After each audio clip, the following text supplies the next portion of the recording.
For me, being part of the design team for a system that arrested a fall of a worker and to know that he was safe, worked just as we designed it, everything went to plan, it's extremely fulfilling. I had been working for LJB about 6 years at the time that we designed that system, and to that point, I had not aware, from another client of something like this happening, a fall taking place, and the system I was a part of the design doing his job. So yeah, to get that news, it was really fulfilling, and was glad to be a part of the project.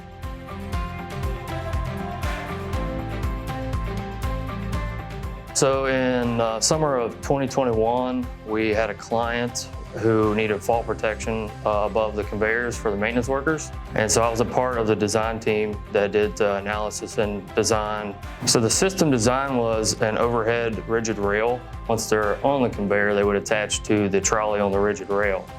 And once they had attached that trolley, they can move about the length of the conveyor and get to wherever they need to go. Following design, I was a part of the installation team. So it was a turnkey project. So we did the design and then the installation. 2022, September, I went back for the inspection and had discovered that an employee for the client had actually fell. He was tied off to the system that we designed. In this particular situation, the worker was arrested prior to them hitting the lower level. He walked away from the situation with minor injuries, was able to go home that night, come back to work the next day, didn't have to miss any time. But depending on how they could have fallen without the system or what they could have fallen into or how they landed, they could be severely injured, even though it's just 8 or 9 feet off the ground.